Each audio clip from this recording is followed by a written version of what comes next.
आइए सुनते हैं मुंशी प्रेमचंद के लिखे उपन्यास गबन का अंतिम भाग। दरोगा को भला कहाँ चैन। रमा के जाने के बाद 1 घंटे तक उसका इंतजार करते रहे। फिर घोड़े पर सवार हुए और देवी दीन के घर जा पहुंचे। वहां मालूम हुआ कि रमा को यहां से गए आधे घंटे से ऊपर हो गया।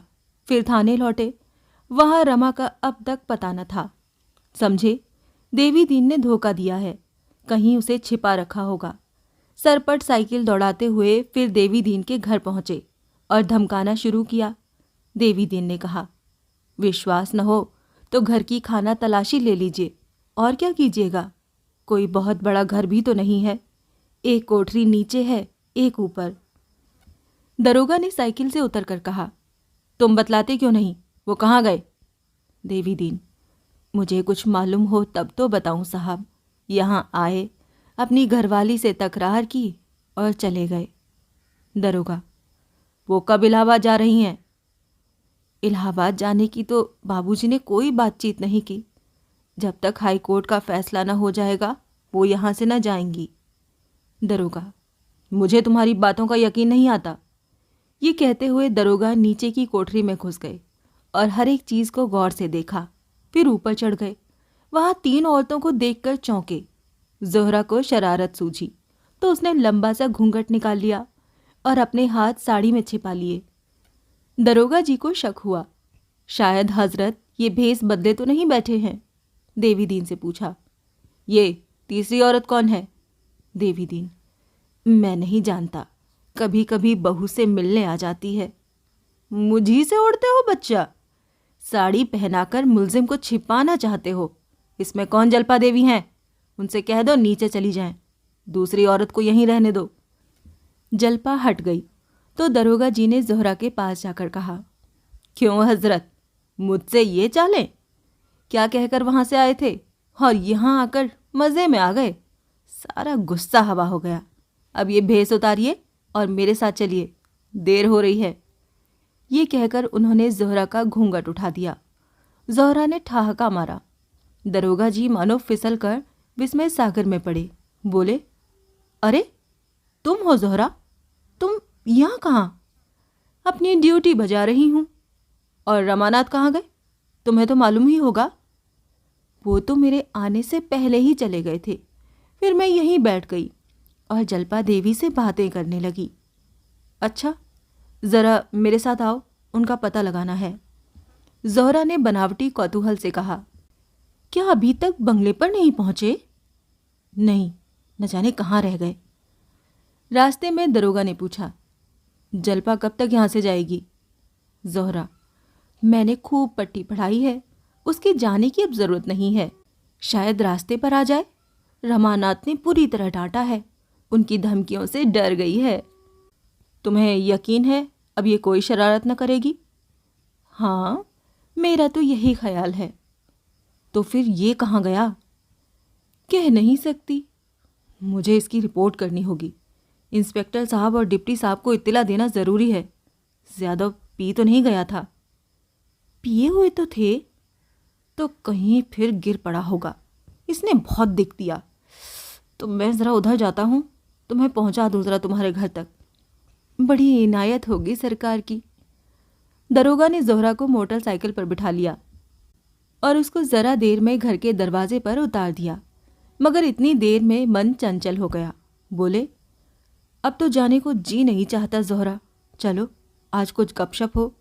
बहुत दिन हुए तुम्हारी करम की निगाह नहीं हुई।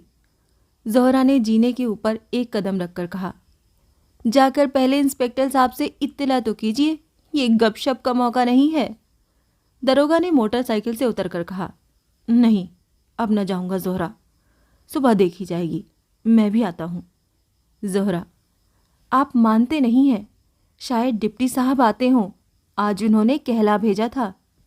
दरोगा, तुम मुझे चकमा दे रही हो ज़ोहरा, देखो इतनी बेवफाई अच्छी नहीं। ज़ोहरा ने ऊपर चढ़कर द्वार बंद कर लिया और ऊपर जाकर खिड़की से सिर निकाल कर बोली, आदाब अर्ज़। दरोगा घर जाकर लेट रहे। 11 बज रहे थे। नींद खुली तो 8 बज गए थे। उठकर बैठे ही थे कि टेलीफोन पर पुकार हुई। जाकर सुनने लगे डिप्टी साहब बोल रहे थे। इस रमानाथ ने बड़ा गोलमाल कर दिया है। उसे किसी दूसरी जगह ठहराया जाएगा। उसका सब सामान कमिश्नर साहब के पास भेज देना होगा। रात को वो बंगले पर था या नहीं? दरोगा ने कहा। जी नहीं, रात मुझसे बहाना करके अपनी बीवी के पास चला गया था। तुमने उसको जाने क्यों दिया? हमको ऐसा डर लगता है कि उसने जज से सब हाल कह दिया है। मुकदमे का जांच फिर से होगा। आपसे बड़ा भारी ब्लंडर हुआ है। सारा मेहनत पानी में फिर गया। उसको ज़बरदस्ती रोक लेना चाहिए था। तो क्या वो जज साहब के पास गया था?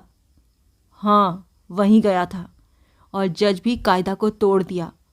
वो फिर से मुकदमा का पेशी करेगा। रमा अपना बयान बदलेगा। अब इसमें कोई डाउट नहीं है। और ये सब आपकी गलती है। हम सब उस बाढ़ में बह जाएगा। जोहरा ने भी दगा दिया। दरोगा उसी वक्त रमानाथ का सब सामान लेकर पुलिस कमिश्नर के बंगले की तरफ चले। रमा पर ऐसा गुस्सा आ रहा था कि आए तो समूचा ही निकल जाए। कमबख्त को कितना समझाया, कैसी कैसी खातिर की, पर दगा कर ही गया। इसमें जोहरा की भी सांठ-गांठ है। बीवी को डांट फटकार करने का महज बहाना था। जोहरा बेगम की तो आज ही खबर लेता हूँ, कहाँ जाती है। देवी दीन से भी समझूंगा। एक हफ्ते तक पुलिस कर्मचारियों में जो हलचल रही, उसका जिक्र करने की कोई ज़रूरत नहीं। रात की रात और दिन के दिन इसी फिक्र में चक्कर खाते रहते थे। अब मुकदमे से कहीं ज़्यादा अपनी फिक्र थी। सबसे ज़्यादा घबराहट दरोगा को थी। बचने की कोई उम्मीद नहीं नजर आती थी। इंस्पेक्टर और डिप्टी दोनों ने सारी जिम्मेदारी उन्हीं के सिर पर डाल दी और खुद बिल्कुल अलग हो गए। इस मुकदमे की फिर पेशी होगी, इसकी सारे शहर में चर्चा होने लगी। अंग्रेजी न्याय के इतिहास में ये घटना सर्वथा अभूतपूर्व थी। कभी ऐसा नहीं हुआ। वकीलों में इस पर कानूनी बहसें होती।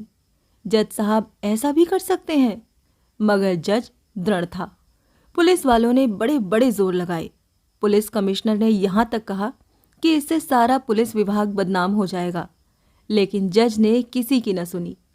झूठे सबूतों पर 15 आदमियों की जिंदगी बर्बाद करने की जिम्मेदारी सिर पर लेना उसकी आत्मा के लिए असहाय था।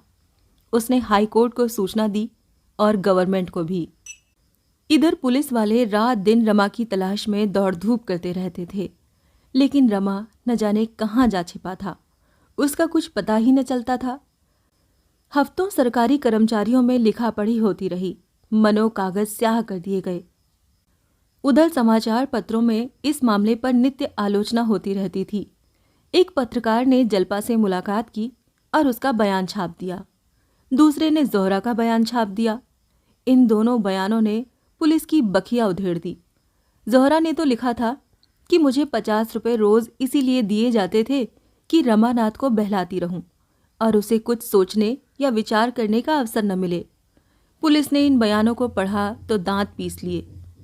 जोहरा और जलपा दोनों कहीं और जा छिपी, नहीं तो पुलिस ने जरूर उनकी शरारत का मजा चखाया होता। आखिर 2 महीने के बाद फैसला हुआ। इस मुकदमे पर विचार करने के लिए एक सिविलियन नियुक्त किया गया। शहर के बाहर एक बंगले में विचार हुआ, जिसमें ज्यादा भीड़-भाड़ न हो। फिर भी रोज 10-12 हजार आदमी जमा हो जाते थे। पुलिस ने एड़ी चोटी का जोर लगाया कि मुलजिमों में कोई मुखबिर बन जाए, पर इसका उद्योग न सफल हुआ। दरोगा जी चाहते तो नई शहादतें बना सकते थे, पर अपने अफसरों की स्वार्थपरता पर वो इतने खिन्न हुए कि दूर से तमाशा देखने के सिवाय और कुछ न किया। जब सारा यश अफसरों को मिलता और सारा अपयश मातहतों को, तो दरोगा जी को क्या गरज पड़ी थी कि नई शहादतों की फिक्र में सिर खपाते। इस मामले में अफसरों ने सारा दोष दरोगा जी के सिर पर ही मढ़ा। उन्हीं की बेपरवाही से रमानाथ हाथ से निकला। अगर ज्यादा सख्ती से निगरानी की जाती तो जलपा कैसे उसे खत लिख सकती और वो कैसे रात को उससे मिल सकता था। ऐसी दशा में मुकदमा उठा लेने के सिवाय और क्या किया जा सकता था। तबेले की बला बंदर के सिर गई। दरोगा सस्पेंड हो गए और नायब दरोगा का तराई में तबादला कर दिया गया। जिस दिन मुलजिमों को छोड़ा गया, आधा शहर उनका स्वागत करने को जमा था। पुलिस ने 10 बजे रात को उन्हें छोड़ा, पर दर्शक जमा हो ही गए। लोग जलपा को भी खींच ले गए। पीछे पीछे देवी दीन भी पहुंचा। जल्पा पर फूलों की वर्षा हो रही थी और जल्पा देवी की जय से आकाश गूंज रहा था। मगर रमानाथ की परीक्षा अभी तक समाप्त न हुई थी। उस पर दरोग बयानी का अभियोग चलाने का निश्चय हो गया। उसी बंगले में ठीक 10 बजे मुकदमा पेश हुआ। सावन की झड़ी लगी हुई थी। कलकत्ता दलदल हो रहा था, लेकिन दर्शकों का एक अपार समूह सामने मैदान में खड़ा था। महिलाओं में दिनेश की पत्नी और माता भी आई हुई थीं। पेशी से 10-15 मिनट पहले जल्पा और जोहरा भी बंद गाड़ियों में आ पहुंची। महिलाओं को अदालत के कमरे में जाने की आज्ञा मिल गई। पुलिस की शहादतें शुरू हुई। डिप्टी सुपरिटेंडेंट, इंस्पेक्टर, दरोगा, नायाब दरोगा सभी के बयान हुए। दोनों तरफ के वकीलों की जिरहें भी हुई, पर इन कार्रवाइयों में उल्लेखनीय कोई बात न थी। ज़ाब्ते की पाबंदी की जा रही थी। रमानाथ का बयान हुआ, पर उसमें भी कोई नई बात न थी। उसने अपने जीवन के गत 1 वर्ष का पूरा वृतांत कह सुनाया, कोई बात न छिपाई। वकील के पूछने पर उसने कहा, जल्पा के त्याग, निष्ठा और सत्य प्रेम ने मेरी आंखें खोलीं, और उससे भी ज़्यादा जोहरा के सौजन्य और निष्कपट व्यवहार ने। मैं इसे अपना सौभाग्य समझता हूँ कि मुझे उस तरफ से प्रकाश मिला जिधर औरों को अंधकार मिलता है। विश्व में मुझे सुधा प्राप्त हो गई। इसके बाद सफाई की तरफ से देवी दीन, जल्पा और जोहरा के बयान हुए। वकीलों ने इनसे भी सवाल किए, पर सच्चे गवाह क्या उखड़ते। जोहरा का बयान बहुत ही प्रभावोत्पादक था। उसने देखा, जिस प्राणी को जंजीरों से जकड़ने के लिए वो भेजी गई है, वो खुद दर्द से तड़प रहा है। उसे मरहम की ज़रूरत है, जंजीरों की नहीं। वो सहारे का हाथ चाहता है, धक्के का झोंका नहीं। जल्पा देवी के प्रति उसकी श्रद्धा, उसका अटल विश्वास देखकर मैं अपने को भूल गई। मुझे अपनी नीचता, अपनी स्वार्थता पर लज्जा आई। मेरा जीवन कितना अधम, कितना पतित है, ये मुझ पर उस वक्त खुला। और जब मैं जल्पा से मिली तो उसकी निष्काम सेवा, उसका उज्ज्वल तप देखकर मेरे मन के रहे सहे संस्कार भी मिट गए। विलास युक्त जीवन से मुझे घृणा हो गई। मैंने निश्चय कर लिया, इसी अंचल में अब मैं आश्रय लूंगी। मगर उससे भी ज्यादा मार्के का बयान जल्पा का था। उसे सुनकर दर्शकों की आंखों में आंसू आ गए। उसके अंतिम शब्द ये थे, मेरे पति निर्दोष हैं। ईश्वर की दृष्टि में ही नहीं, नीति की दृष्टि में भी वो निर्दोष हैं। उनके भाग्य में मेरी विलास शक्ति का प्रायश्चित करना लिखा था, वो उन्होंने किया। वो बाजार से मुंह छिपा कर भागे। उन्होंने मुझ पर अगर कोई अत्याचार किया तो वो यही कि मेरी इच्छाओं को पूरा करने में उन्होंने सदैव कल्पना से काम लिया। मुझे प्रसन्न करने के लिए, मुझे सुखी रखने के लिए उन्होंने अपने ऊपर बड़े से बड़ा भार लेने में कभी संकोच नहीं किया। वो ये भूल गए कि विलास वृत्ति संतोष करना नहीं जानती। जहाँ मुझे रोकना उचित था, वहाँ उन्होंने मुझे प्रोत्साहित किया। और इस अवसर पर भी मुझे पूरा विश्वास है, मुझ पर अत्याचार करने की धमकी देकर ही उनकी ज़बान बंद कर दी गई थी। अगर अपराधिनी हूँ तो मैं हूँ, जिसके कारण उन्हें इतने कष्ट झेलने पड़े। मैं मानती हूँ, मैंने उन्हें अपना बयान बदलने के लिए मजबूर किया। अगर मुझे विश्वास होता कि वो डाकों में शरीक हुए, तो मैं सबसे पहले उनका तिरस्कार करती। मैं ये नहीं सह सकती कि वो निरपराधियों की लाश पर अपना भवन खड़ा करें। जिन दिनों यहाँ डाके पड़े, उन तारीखों में मेरे स्वामी प्रयाग में थे। अदालत चाहे तो टेलीफोन द्वारा इसकी जांच कर सकती है। अगर ज़रूरत हो तो म्युनिसिपल बोर्ड के अधिकारियों का बयान लिया जा सकता है। ऐसी दशा में मेरा कर्तव्य इसके सिवा कुछ और हो ही नहीं सकता था, जो मैंने किया। अदालत ने सरकारी वकील से पूछा, क्या प्रयाग से इस मामले की कोई रिपोर्ट मांगी गई थी? वकील ने कहा, जी हाँ, मगर हमारा उस विषय पर कोई विवाद नहीं है। सफाई के वकील ने कहा, इससे ये तो सिद्ध हो जाता है कि मुलजिम डाके में शरीक नहीं था। अब केवल ये बात रह जाती है कि वो मुखबिर क्यों बना। वादी वकील, स्वार्थ सिद्धि के सिवाय और क्या हो सकता है? सफाई का वकील, मेरा कथन है उसे धोखा दिया गया, और जब उसे मालूम हो गया कि जिस भय से उसने पुलिस के हाथों की कठपुतली बनना स्वीकार किया था वो उसका भ्रम था, तो उसे धमकियां दी गईं। अब सफाई का कोई गवाह न था। सरकारी वकील ने बहस शुरू की। योर ऑनर, आज आपके सम्मुख एक ऐसा अभियोग उपस्थित हुआ है जैसा सौभाग्य से बहुत कम हुआ करता है। आपको जनकपुर की डकैती का हाल मालूम है। जनकपुर के आसपास कई गांवों में लगातार डाके पड़े और पुलिस डकैतों की खोज करने लगी। महीनों पुलिस कर्मचारी अपनी जान हथेलियों पर लिए डकैतों को ढूंढ निकालने की कोशिश करते रहे। आखिर उनकी मेहनत सफल हुई और डाकुओं की खबर मिली। ये लोग एक घर के अंदर बैठे पाए गए। पुलिस ने एक बारगी सबों को पकड़ लिया, लेकिन आप जानते हैं ऐसे मामलों में अदालतों के लिए सबूत पहुंचाना कितना मुश्किल होता है। जनता इन लोगों से कितना डरती है, प्राणों के भय से शहादत देने पर तैयार नहीं होती। यहाँ तक कि जिनके घरों में डाके पड़े थे वो भी शहादत देने का अवसर आया तो साफ निकल गए। महानुभावों, पुलिस इसी उलझन में पड़ी हुई थी कि एक युवक आता है और इन डाकुओं का सरगना होने का दावा करता है। वो उन डकैतियों का ऐसा सजीव, ऐसा प्रमाणपूर्ण वर्णन करता है कि पुलिस धोखे में आ जाती है। सब पुलिस ऐसे अवसर पर ऐसा आदमी पाकर गैबी मदद समझती है। वो युवक इलाहाबाद से भाग आया था और यहाँ भूखों मरता था। अपने भाग्य निर्माण का ऐसा सुअवसर पाकर उसने अपना स्वार्थ सिद्ध करने का निश्चय कर लिया। मुखबिर बनकर सजा का तो उसे कोई भय था ही नहीं। पुलिस की सिफारिश से कोई अच्छी नौकरी पा जाने का विश्वास था। पुलिस ने उसका खूब आदर सत्कार किया और उसे अपना मुखबिर बना लिया। बहुत संभव था कि कोई शहादत न पाकर पुलिस इन मुलजिमों को छोड़ देती और उन पर कोई मुकदमा न चलाती, पर इस युवक के चकमे में आकर उसने अभियोग चलाने का निश्चय कर लिया। उसमें चाहे कोई और गुण हो या ना हो, उसकी रचना शक्ति की प्रखरता से इनकार नहीं किया जा सकता। उसने डकैतियों का ऐसा यथार्थ वर्णन किया कि जंजीर की एक कड़ी भी कहीं से गायब न थी। अंकुर से फल निकलने तक की सारी बातों की उसने कल्पना कर ली थी।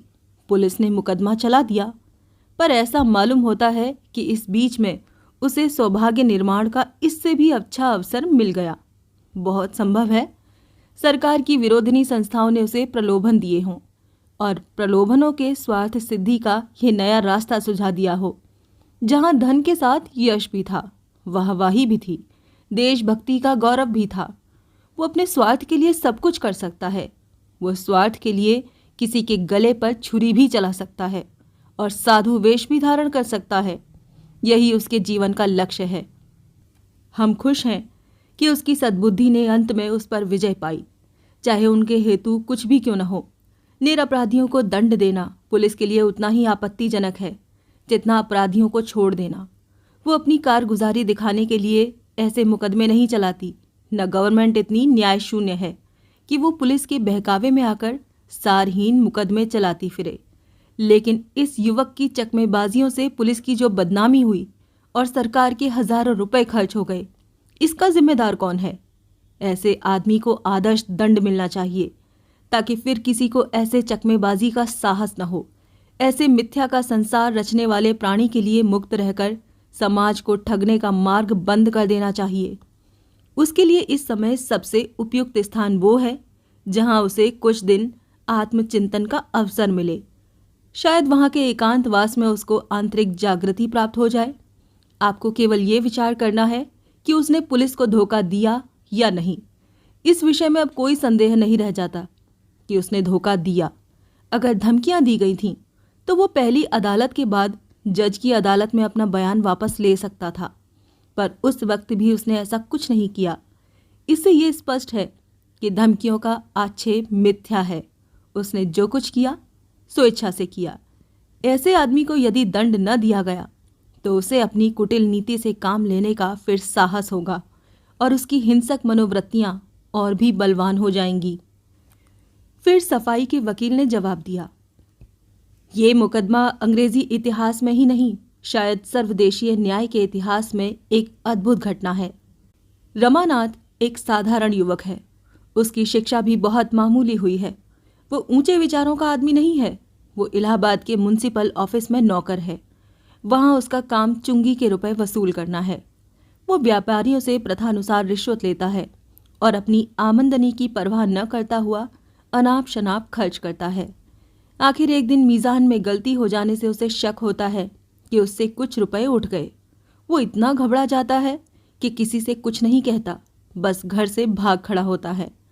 वहां दफ्तर में उस पर शुबा होता है और उसके हिसाब की जांच होती है। तब मालूम होता है कि उसने कुछ गबन नहीं किया, सिर्फ हिसाब की भूल थी। फिर रमानाथ के पुलिस के पंजे में फंसने, गर्जी मुखबिर बनने और शहादत देने का जिक्र करते हुए उसने कहा, अब रमानाथ के जीवन में एक नया परिवर्तन होता है। ऐसा परिवर्तन जो एक विलास प्रिय पदलोलुप युवक को धर्मनिष्ठ और कर्तव्यशील बना देता है। उसकी पत्नी जल्पा, जिसे देवी कहा जाए तो अतिशयोक्ति न होगी, उसकी तलाश में प्रयाग से यहाँ आती है। और यहाँ जब उसे मालूम होता है कि रमा एक मुकदमे में पुलिस का मुखबिर हो गया है, तो वो उससे छिपकर मिलने आती है। रमा अपने बंगले में आराम से पड़ा हुआ है। फाटक पर संतरी पहरा दे रहा है। जल्पा को पति से मिलने में सफलता नहीं होती। तब वो एक पत्र लिखकर उसके सामने फेंक देती है और देवी दीन के घर चली जाती है। रमा ये पत्र पढ़ता है और उसकी आंखों के सामने से पर्दा हट जाता है। वो छिपकर जल्पा के पास जाता है। जल्पा उसे सारा वृतांत कह सुनाती है और उससे अपना बयान वापस लेने पर जोर देती है।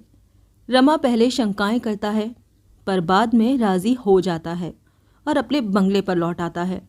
वहां वो पुलिस अफसरों से साफ कह देता है कि मैं अपना बयान बदल दूंगा।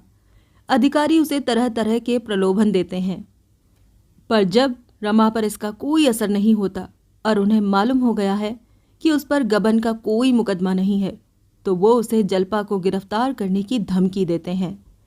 रमा की हिम्मत टूट जाती है। वो जानता है पुलिस जो चाहे कर सकती है, इसीलिए वो अपना इरादा तब्दील कर देता है और वो जज के इजलास में अपना बयान का समर्थन कर देता है। अदालत में रमा से सफाई ने कोई जिरह नहीं की थी। यहाँ उससे जिरहें की गई, लेकिन इस मुकदमे से कोई सरोकार न रखने पर भी उसने जिरहों के ऐसे जवाब दिए कि जज को भी कोई शक न हो सका और मुलजिमों को सजा हो गई। रमानाथ की और भी खातिरदारियां होने लगीं। उसे एक सिफारिशी खत दिया गया और शायद उसकी यूपी गवर्नमेंट से सिफारिश भी की गई। फिर जल्पा देवी ने फांसी की सज़ा पाने वाले मुलजिम दिनेश के बाल बच्चों का पालन पोषण करने का निश्चय किया। इधर उधर से चंदे मांग मांग कर वो उनके लिए ज़िंदगी की ज़रूरतें पूरी करती थीं। उसके घर का कामकाज अपने हाथों से करती थीं। उसके बच्चों को खिलाने ले जाती थीं। एक दिन रमानाथ मोटर पर सैर करता हुआ जल्पा को सिर पर एक पानी का मटका रखे देख लेता है। उसकी आत्ममर्यादा जाग उठती है। जोहरा को पुलिस कर्मचारियों ने रमानाथ के मनोरंजन के लिए नियुक्त कर दिया है। जोहरा युवक की मानसिक वेदना देखकर द्रवित हो जाती है और वो जल्पा का पूरा समाचार लाने के इरादे से चली जाती है। दिनेश के घर उसकी जल्पा से भेंट होती है। जल्पा का त्याग, सेवा और साधना देखकर इस वैश्या का हृदय इतना प्रभावित हो जाता है कि वो अपने जीवन पर लज्जित हो जाती है और दोनों में बहनापा हो जाता है। वो एक सप्ताह के बाद जाकर रमा से सारा वृतांत कह सुनाती है। रमा उसी वक्त वहाँ से चल पड़ता है और जल्पा से 2-4 बातें करके जज के बंगले पर चला जाता है। उसके बाद जो कुछ हुआ वो हमारे सामने है। मैं ये नहीं कहता कि उसने झूठी गवाही नहीं दी, लेकिन उस परिस्थिति और उन प्रलोभनों पर ध्यान दीजिए तो इस अपराध की गहनता बहुत कुछ घट जाती है। उस झूठी गवाही का परिणाम अगर ये होता कि किसी निरपराध को सज़ा मिल जाती तो दूसरी बात थी। इस अवसर पर तो 15 युवकों की जान बच गई। क्या अब भी वो झूठी गवाही का अपराधी है? उसने खुद ही तो अपनी झूठी गवाही का इकबाल किया है। क्या इसका उसको दंड मिलना चाहिए? उसकी सरलता और सज्जनता ने एक वैश्या तक को मुग्ध कर दिया और वो उसे बहकाने और बहलाने के बदले उसके मार्ग का दीपक बन गई। जल्पा देवी की कर्तव्य परायणता क्या दंड के योग्य है? जल्पा ही इस ड्रामा की नायिका है। उसके सद्नुराग, उसके सरल प्रेम, उसकी धर्मपरायणता, उसकी पति भक्ति, उसके स्वार्थ त्याग, उसकी सेवा निष्ठा, किस किस गुण की प्रशंसा की जाए। आज वो रंगमंच पर न आती तो 15 परिवारों के चिराग गुल हो जाते। उसने 15 परिवारों को अभय दान दिया है। उसे मालूम था कि पुलिस का साथ देने से सांसारिक भविष्य कितना उज्जवल हो जाएगा। वो जीवन की कितनी ही चिंताओं से मुक्त हो जाएगी। संभव है उसके पास भी मोटर कार हो जाएगी, नौकर चाकर हो जाएंगे, अच्छा सा घर हो जाएगा, बहुमूल्य आभूषण होंगे। क्या एक युवती रमणी के हृदय में इन सुखों का कुछ भी मूल्य नहीं है? लेकिन वो ये यातना सहने के लिए तैयार हो जाती है। क्या यही उसके धर्मानुराग का उपहार होगा कि वो पति वंचित होकर जीवन पथ पर भटकती फिरे, एक साधारण स्त्री में जिसने उच्च कोटि की शिक्षा नहीं पाई? क्या इतनी निष्ठा, इतना त्याग, इतना विमर्श किसी दैवी प्रेरणा का परिचायक नहीं है? क्या एक पतिता का ऐसे कार्य में सहायक हो जाना कोई महत्व नहीं रखता? मैं तो समझता हूँ रखता है। ऐसे अभियोग रोज नहीं पेश होते। शायद आप लोगों को अपने जीवन में फिर ऐसा अभियोग सुनने का अवसर न मिले। यहाँ आप एक अभियोग का फैसला करने बैठे हुए हैं, मगर इस कोर्ट के बाहर एक और बहुत बड़ा न्यायालय है जहाँ आप लोगों के न्याय पर विचार होगा। जलपा का वही फैसला न्याय होगा जिसे बाहर का विशाल न्यायालय स्वीकार करे। वो न्यायालय कानूनों की बारीकियों में नहीं पड़ता, जिनमें उलझकर, जिनकी पेचीदगियों में फंसकर हम अक्सर पथभ्रष्ट हो जाया करते हैं। अक्सर दूध का पानी और पानी का दूध कर बैठते हैं। अगर आप झूठ पर पश्चाताप करके सच्ची बात कह देने के लिए भोग विलास युक्त जीवन को ठुकरा कर फटे हालों जीवन व्यतीत करने के लिए किसी को अपराधी ठहराते हैं, तो आप संसार के सामने न्याय का कोई ऊंचा आदर्श नहीं उपस्थित कर रहे हैं। सरकारी वकील ने इसका प्रत्युत्तर देते हुए कहा, मार्म और आदर्श अपने स्थान पर बहुत ही आदर की चीजें हैं, लेकिन जिस आदमी ने जानबूझकर झूठी गवाही दी उसने अपराध अवश्य किया और इसका उसे दंड मिलना चाहिए। यह सत्य है कि उसने प्रयाग में कोई गबन नहीं किया था और उसे इसका भ्रम मात्र था, लेकिन ऐसी दशा में एक सच्चे आदमी का ये कर्तव्य था कि वो गिरफ्तार हो जाने पर अपनी सफाई देता। उसने सजा के भय से झूठी गवाही देकर पुलिस को क्यों धोखा दिया, ये विचार करने की बात है। अगर आप समझते हैं कि उसने अनुचित काम किया तो आप उसे अवश्य दंड देंगे। अब अदालत के फैसला सुनाने की बारी आई। सभी को रमा से सहानुभूति हो गई थी, पर इसके साथ ही ये भी मानी हुई बात थी कि उसे सजा होगी। क्या सजा होगी, यही देखना था। लोग बड़ी उत्सुकता से फैसला सुनने के लिए सिमट आए। कुर्सियां और आगे खींच ली गईं और कनबत्तियां भी बंद हो गईं। मामला केवल ये है कि एक युवक ने अपनी प्राण रक्षा के लिए पुलिस का आश्रय लिया, और जब उसे मालूम हो गया कि जिस भय से वो पुलिस का आश्रय ले रहा है वो सर्वथा निर्मूल है, तो उसने अपना बयान वापस ले लिया। रमानाथ में अगर सत्यनिष्ठा होती तो वो पुलिस का आश्रय ही क्यों लेता, लेकिन इसमें कोई संदेह नहीं कि पुलिस ने उसे रक्षा का ये उपाय सुझाया और इसी तरह उसे झूठी गवाही देने का प्रलोभन दिया। मैं ये नहीं मान सकता कि इस मामले में गवाही देने का प्रस्ताव स्वयं उसके मन में पैदा हो गया। उसे प्रलोभन दिया गया जिसे उसने दंड भय से स्वीकार कर लिया। उसे ये भी अवश्य विश्वास दिलाया गया होगा कि जिन लोगों के विरुद्ध उसे गवाही देने के लिए तैयार किया जा रहा था वो वास्तव में अपराधी थे, क्योंकि रमानाथ में जहाँ दंड का भय है वहाँ न्याय भक्ति भी है। वो उन पेशेवर गवाहों में नहीं है जो स्वार्थ के लिए निरपराधियों को फंसाने से भी नहीं हिचकते। अगर ऐसी बात न होती तो वो अपनी पत्नी के आग्रह से बयान बदलने पर कभी राजी न होता। ये ठीक है कि पहली अदालत के बाद ही उसे मालूम हो गया था कि उस पर गबन का कोई मुकदमा नहीं है और जज की अदालत में वो अपने बयान को वापस ले सकता था। उस वक्त उसने ये इच्छा प्रकट भी अवश्य की, पर पुलिस की धमकियों ने फिर उस पर विजय पाई। पुलिस को बदनामी से बचने के लिए इस अवसर पर उसे धमकियां देना स्वाभाविक है, क्योंकि पुलिस को मुलजिमों के अपराधी होने के विषय में कोई संदेह न था। रमानाथ धमकियों में आ गया। ये उसकी दुर्बलता अवश्य है, पर परिस्थिति को देखते हुए क्षम्य है। इसीलिए मैं रमानाथ को बरी करता हूँ। चौमासे की शीतल सुहावनी स्फूर्तिमय संध्या, गंगा का तट, टेसुओं से लहलहाता हुआ ढाक का मैदान, बरगद की छायादार वृक्ष, उसके नीचे बंधी हुई गायें, भैंसें, कद्दू और लौकी की बेलों से लहराती हुई झोंपड़ियाँ, न कहीं गर्द न गुबार, न शोर न गुल। सुख और शांति के लिए क्या इससे भी अच्छी जगह हो सकती है? नीचे स्वर्णमयी गंगा लाल काले नीले आवरण से चमकती हुई मंद स्वरों में गाती, कहीं लपकती कहीं झिझकती, कहीं चपल कहीं गंभीर, अनंत अंधकार की ओर चली जा रही है। मानो बहुरंजित बाल स्मृति क्रीड़ा और विनोद की गोद में खेलती हुई चिंतामय, संघर्षमय, अंधकारमय भविष्य की ओर चली जा रही हो। देवी और रमा ने यहीं प्रयाग के समीप आकर आश्रय लिया है। 3 साल गुजर गए हैं। देवी दीन ने जमीन ली, बाग लगाया, खेती जमाई, गाय भैंसें खरीदी और कर्म योग में, अविरत उद्योग में सुख, संतोष और शांति का अनुभव कर रहा है। उसके मुख पर अब वो जर्दी झुर्रियाँ नहीं है, एक नई स्फूर्ति, एक नई कांति झलक रही है। शाम हो गई है। गाय भैंसें हार से लौटी। जग्गू ने उन्हें खूंटे से बांधा और थोड़ा थोड़ा भूसा लाकर उनके सामने डाल दिया। इतने में देवी और गोपी भी बैलगाड़ी पर ढांडे लादे हुए आ पहुंचे।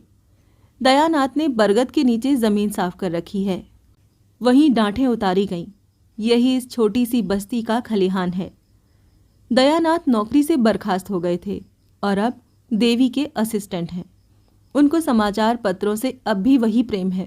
रोज कई पत्र आते हैं और शाम को फुर्सत पाने के बाद मुंशी जी पत्रों को पढ़कर सुनाते और समझाते हैं। श्रोताओं में बहुधा आसपास के गांव के 10-5 आदमी भी आ जाते हैं और रोज एक छोटी मोटी सभा हो जाती है। रमा को तो इस जीवन से इतना अनुराग हो गया है कि अब शायद उसे थानेदारी ही नहीं, चुंगी की इंस्पेक्टरी भी मिल जाए तो शहर का नाम न ले। प्रातःकाल उठकर गंगा स्नान करता है, फिर कुछ कसरत करके दूध पीता है और दिन निकलते निकलते अपनी दवाओं का संदूक लेकर आ बैठता है। उसने वैद्य की कई किताबें पढ़ ली हैं और छोटी मोटी बीमारियों की दवा दे देता है। 10-5 मरीज रोज आ जाते हैं और उसकी कीर्ति दिन दिन बढ़ती जाती है। इस काम से छुट्टी पाते ही वो अपने बगीचे में चला जाता है। वहाँ कुछ साग भाजी लगी हुई है, कुछ फल फूलों के वृक्ष हैं और कुछ जड़ी बूटियाँ हैं। अभी तो बाग से केवल तरकारी मिलती है, पर आशा है कि 3-4 साल में नींबू, अमरूद, बेर, नारंगी, आम, केले, आंवले, कटहल, बेल आदि फलों की अच्छी आमदनी होने लगेगी। देवी ने बैलों को गाड़ी से खोलकर खूंटे से बांध दिया और दयानाथ से बोला, अभी भैया नहीं लौटे?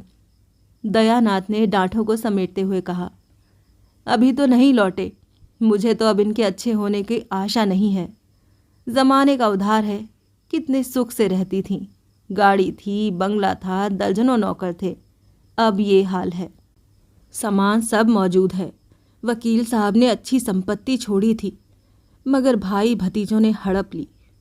देवी दीन, भैया कहते थे अदालत करती तो सब मिल जाता, पर कहती हैं मैं अदालत में झूठ न बोलूँगी। औरत बड़े ऊंचे विचार की है। सहसा जागेश्वरी एक छोटे से शिशु को गोद में लिए हुए झोंपड़े से निकली और बच्चे को दयानाथ की गोद में देती हुई देवी दीन से बोली, भैया जरा चलकर रतन को देखो, जाने कैसी हुई जाती है। जोहरा और बहू दोनों रो रही हैं। बच्चा न जाने कहाँ रह गए। देवी दीन ने दयानाथ से कहा, चलो लाला देखें। जागेश्वरी बोली, ये जाकर क्या करेंगे? बीमार को देखकर तो इनकी नानी पहले ही मर जाती है। देवी दीन ने रतन की कोठरी में जाकर देखा। रतन बांस की एक खाट पर पड़ी थी। देह सूख गई थी। वो सूर्यमुखी का सा खिला हुआ चेहरा मुरझाकर पीला हो गया था। वो रंग जिन्होंने चित्र को जीवन और स्पंदन प्रदान कर रखा था उड़ गए थे। केवल आकाश शेष रह गया था। वो श्रवण प्रिय, प्राणप्रद विकास और खुशी में डूबा हुआ संगीत मानो आकाश में विलीन हो गया था। केवल उसकी क्षीण उदास प्रतिध्वनि रह गई थी। जोहरा उसके ऊपर झुकी हुई उसे करुण, विवश, कातर, निराश और तृष्णामय नज़रों से देख रही थी। आज साल भर से उसने रतन की सेवा में दिन को दिन और रात को रात न समझा था। रतन ने उसके साथ जो स्नेह किया था, उस पर अविश्वास और बहिष्कार के वातावरण में जिस खुले निसंकोच भाव से उसके साथ बहनापा निभाया था, उसका एहसान वो और किस तरह मानती। जो सहानुभूति उसे जल्पा से भी न मिली, वो रतन ने प्रदान की। दुख और परिश्रम ने दोनों को मिला दिया। दोनों की आत्माएं संयुक्त हो गईं। ये घनिष्ठ स्नेह उसके लिए एक नया ही अनुभव था, जिसकी उसने कभी कल्पना भी न की थी। इस मौके में उसके वंचित हृदय ने पति प्रेम और पुत्र स्नेह दोनों ही पा लिए। देवी दीन ने रतन के चेहरे की ओर संचित नजरों से देखा, तब उसकी नाड़ी हाथ में लेकर पूछा, कितनी देर से नहीं बोली? जल्पा ने आंखें पोंछकर कहा, अभी तो बोलती थी, एकाएक आंखें ऊपर चढ़ गईं और बेहोश हो गईं। वैद्य जी को लेकर अभी तक नहीं आए। देवी दीन ने कहा, इनकी दवा वैद्य के पास नहीं है। ये कहकर उसने थोड़ी सी राख ली, रतन के सिर पर हाथ फेरा, कुछ मुंह में बुदबुदाया और एक चुटकी राख उसके माथे पर लगा दी। तब पुकारा, रतन बेटी, आंखें खोलो। रतन ने आंखें खोल दी और इधर उधर सकपकाई हुई आंखों से देखकर बोली, मेरी मोटर आई थी ना, कहाँ गया वो आदमी? उससे कह दो थोड़ी देर बाद लाए। ज़ोहरा, आज मैं तुम्हें अपने बगीचे की सैर कराऊंगी, हम दोनों झूले पर बैठेंगी। ज़ोहरा फिर रोने लगी। जल्पा की आंसुओं के वेग को रोक न सकी। रतन एक क्षण तक छत की ओर देखती रही, फिर एकाएक जैसे उसकी स्मृति जाग उठी हो, वो लज्जित होकर एक उदास मुस्कुराहट के साथ बोली, मैं सपना देख रही थी दादा। लोहित आकाश पर कालिमा का पर्दा पड़ गया था।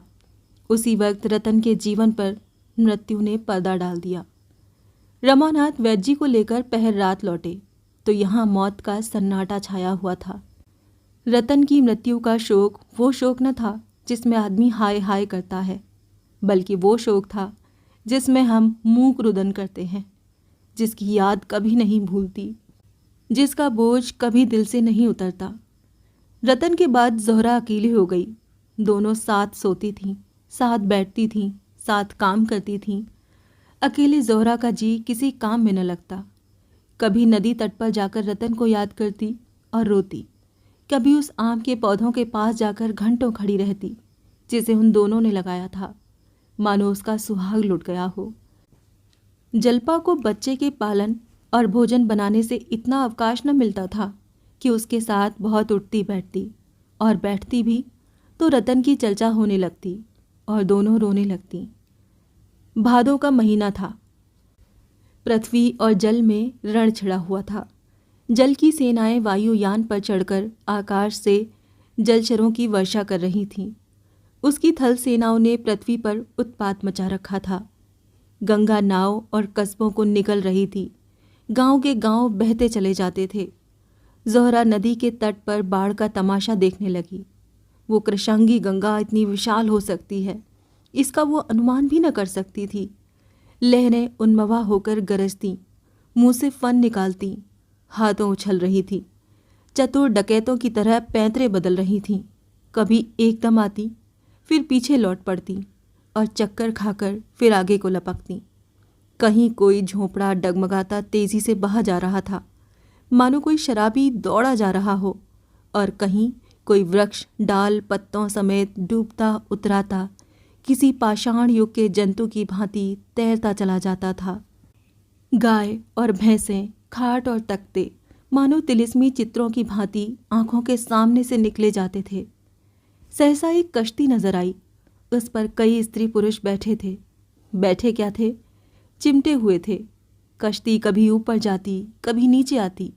बस यही मालूम होता था कि अब उल्टी, अब उल्टी। पर वाह रे साहस! सब अब भी गंगा माता की जय पुकारते जाते थे। स्त्रियां अब भी गंगा के यश के गीत गाती थीं।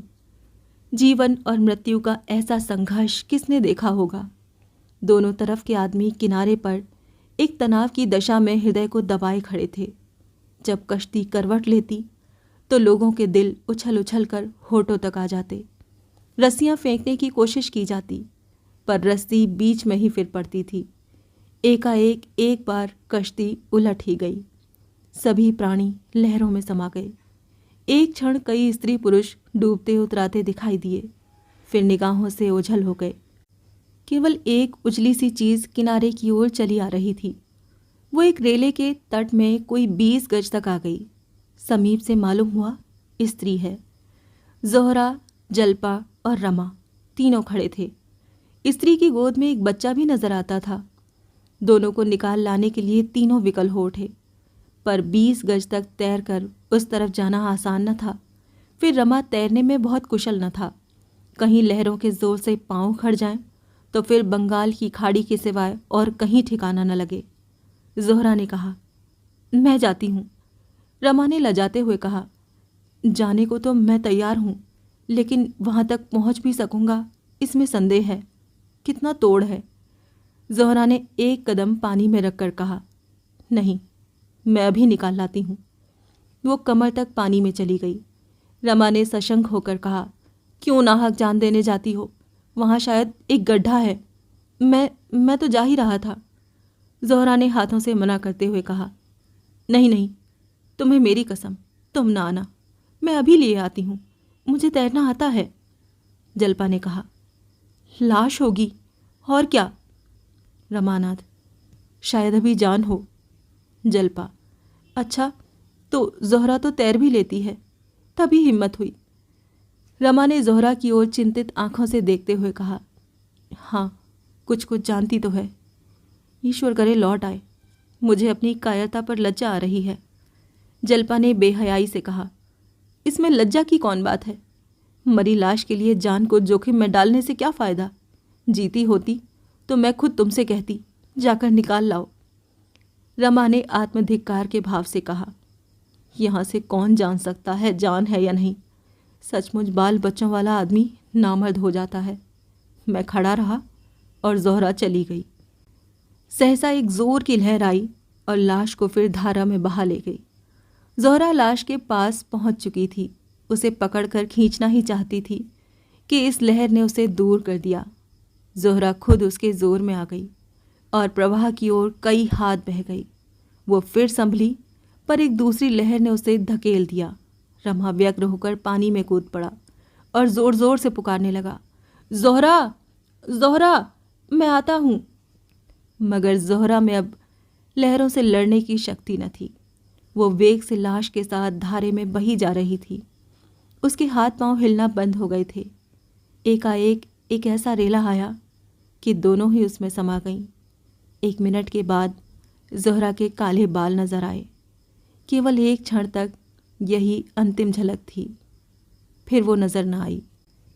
रमा कोई 100 गज तक जोरों के साथ हाथ पांव मारता हुआ गया, लेकिन इतनी ही दूर में लहरों की वेग के कारण उसका दम फूल गया। अब आगे जाए कहाँ? ज़ोहरा का तो कहीं पता भी न था। वही आखिरी झलक आंखों के सामने थी। किनारे पर जल्पा खड़ी हाय हाय कर रही थी, यहाँ तक कि वो भी पानी में कूद पड़ी। रमा अब आगे न बढ़ सका। एक शक्ति आगे खींचती थी, एक पीछे। आगे की शक्ति में अनुराग था, निराशा थी, बलिदान था। पीछे की शक्ति में कर्तव्य था, स्नेह था, बंधन था। बंधन ने रोक लिया, वो लौट पड़ा। कई मिनट तक जल्पा और रमा घुटनों तक पानी में खड़े उसी तरफ ताकते रहे। रमा की जबान आत्मधिक्कार ने बंद कर रखी थी, जल्पा की शोक और लज्जा ने। आखिर रमा ने कहा, पानी में क्यों खड़ी हो? सर्दी हो जाएगी। जल्पा पानी से निकलकर तट पर खड़ी हो गई, पर मुंह से कुछ न बोली। मृत्यु के इस आघात ने उसे पराभूत कर दिया था। जीवन कितना अस्थिर है, ये घटना आज दूसरी बार उसकी आंखों के सामने चरितार्थ हुई। रतन के मरने की पहले से आशंका थी। मालूम था कि वो थोड़े दिनों की मेहमान है, मगर ज़ोहरा की मौत तो व्रजाघात के समान थी। अभी आधा घड़ी पहले तीनों आदमी प्रसन्न चित्त जल क्रीड़ा देखने चले थे। किसे शंका थी कि मृत्यु की ऐसी भीषण पीड़ा उनको देखनी पड़ेगी? इन 4 सालों में ज़ोहरा ने अपनी सेवा, आत्मत्याग और सरल स्वभाव से सभी को मुग्ध कर दिया था। उसके अतीत को मिटाने के लिए, अपने पिछले दागों को धो डालने के लिए उसके पास इसके सिवाय और क्या उपाय था? उसकी सारी कामनाएं, सारी वासनाएं सेवा में लीन हो गईं। कलकत्ता में वो विलास और मनोरंजन की वस्तु थी। शायद कोई भला आदमी उसे अपने घर में घुसने न देता। यहाँ सभी उसके साथ घर के प्राणी का सा व्यवहार करते थे। दयानाथ और जागेश्वरी को ये कहकर शांत कर दिया गया था कि वो देवी दीन की विधवा बहू है। ज़ोहरा ने कलकत्ता में जल्पा से केवल उसके साथ रहने की भिक्षा मांगी थी। अपने जीवन से उसे घृणा हो गई थी। जल्पा की विश्वासमय उदारता ने उसे आत्मशुद्धि के पथ पर डाल दिया। रतन का पवित्र निष्काम जीवन उसे प्रोत्साहित किया करता था। थोड़ी देर के बाद रमा भी पानी से निकला और शोक में डूबा हुआ घर की ओर चला। मगर अक्सर वो और जलपा नदी के किनारे आ बैठते और जहाँ ज़ोहरा डूबी थी उस तरफ घंटों देखा करते। कई दिनों तक उन्हें ये आशा बनी रही कि शायद ज़ोहरा बच गई हो और किसी तरफ से चली आए, लेकिन धीरे धीरे ये क्षीण आशा भी शोक के अंधकार में खो गई।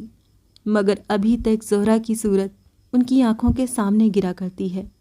उसके लगाए हुए पौधे, उसकी पाली हुई बिल्ली, उसके हाथों के सिले हुए कपड़े, उसका कमरा, ये सब उसकी स्मृति के चिन्ह उनके पास जाकर रमा की आंखों के सामने ज़ोहरा की तस्वीर खड़ी हो जाती है।